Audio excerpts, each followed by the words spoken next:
Dalam menyelesaikan berbagai persoalan pada aljabar vektor, kita seringkali menggunakan sistem persamaan linear. Salah satu cara menyelesaikan sistem persamaan linear adalah dengan menggunakan bentuk matriks yang diperbesar dan menerapkan metode eliminasi Gauss. Misalnya, kita mempunyai 3 persamaan yang harus diselesaikan seperti berikut. Dalam bentuk matriks yang diperbesar, persamaan tersebut dituliskan sebagai berikut. Sampai sini, kita mendapat matriks epsilon dan kita sudah bisa mendapat nilai X, Y, dan Z dengan cara substitusi satu persatu mulai dari baris paling bawah ke atas, seperti di samping ini. Metode tadi adalah metode eliminasi Gauss. Jadi pertama-tama mari kita bahas dulu dasar teori vektor. Dan itu vektor juga dapat dikalikan dengan skalar. Jadi kita mengalihkan suatu vektor dengan konstanta skalar K, maka hasil dari perkaliannya itu dia dapat menjadi sebagai berikut. Jadi sementara itu panjang dari sebuah vektor itu dia disebut sebagai norma dari vektor. Norma dari vektor V ini dia dilambangkan dengan dia dilambangkan sebagai berikut. Jadi arah dari vektor ini dia dapat dihitung dengan sudut antara vektor dengan sumbu-sumbu pada koordinat kartesian. Misalnya jika vektor V itu dia adalah V1, V2, dan V3, maka berdasarkan gambar berikut ini, nilai setiap sudut ini akan ditunjukkan di bawah. Dan ditunjukkan dengan persamaan sebagai berikut. Untuk perkalian titik antara dua vektor V dan W adalah sebagai berikut, di mana alfa itu adalah sudut antara dua vektor tersebut. Sementara itu perkalian silang dari dua vektor pada R3 dapat dicari dengan persamaan berikut. Selanjutnya adalah prinsip kerja GPS.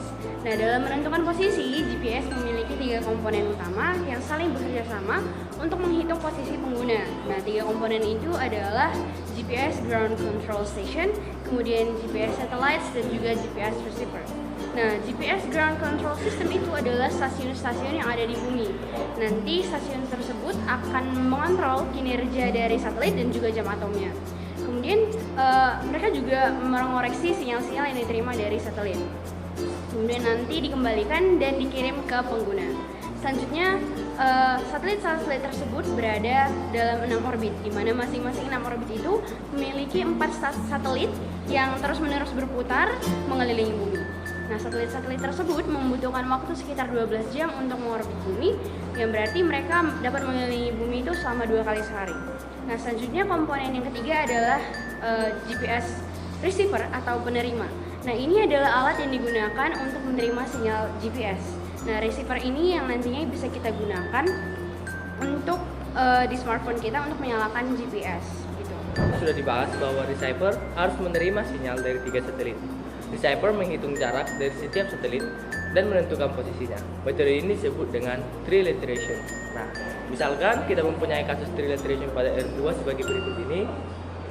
Nah, kita mengetahui jarak setiap satelit ke receiver, yaitu norma dari vektor dari setiap satelit ke receiver. Selain itu, kita juga mengetahui koordinat dari setiap receiver. Dengan mengetahui 2 komponen tersebut, kita dapat membuat persamaan sehingga tersisa variabel bebas X, Y, dan Z. Persamaannya dapat kita tuliskan di gambar berikut. Nah, dengan melakukan hal yang sama pada vektor P, kita juga V dan W, maka kita juga mendapatkan 2 persamaan lain seperti berikut. Nah, karena variabel yang mengandung kuadrat pada sebelah kiri identik, maka kita dapat mengurangi persamaan 5 dan 6 dengan persamaan 4, sehingga kita mendapatkan kedua persamaan seperti ini. Untuk menentukan altitude atau ketinggian, maka kita membutuhkan satu lagi satelit agar dapat menentukan koordinat ketinggiannya. Maka untuk agar lebih jelasnya akan teman saya jelaskan pada studi kasus yang akan dijelaskan. Terima kasih. Untuk kita masuk ke bagian studi kasusnya. Nah, studi kasusnya dan solusinya diambil dari paper yang berjudul An Undetermined Linear System for GPS dan disusun oleh Dan Dalman. Nah, di sini kita akan mengasumsikan ada koordinat kartesian X, Y, Z dengan titik pusatnya yaitu 0,0,0 atau X sama dengan 0, Y sama dengan 0, Z sama dengan 0 yang merupakan inti bumi dan panjang satuan X, Y, Z setara dengan radius bumi sehingga nilai dari X2 tambah Y2 tambah Z2 adalah 1 sama dengan tinggi permukaan laut. dalam bentuk matriks yang diperbesar. Persamaan-persamaan tersebut dapat ditulis sebagai berikut. Setelah menyelesaikan persamaan tersebut, didapat matriks berikut. Jadi kita didapatkan solusi umum sebagai berikut. Substitusi solusi tersebut pada persamaan 1 didapatkan Dari persamaan tersebut didapat nilai T adalah 43,1 atau 50. Jika kita memakai nilai T 43, kita mendapat posisi kapal pada 1,317, 1,317 dan 0,790 yang mempunyai panjang 2. Itu berarti kapal kita tidak berada di lautan karena jarak di bumi dengan permukaan laut adalah 1.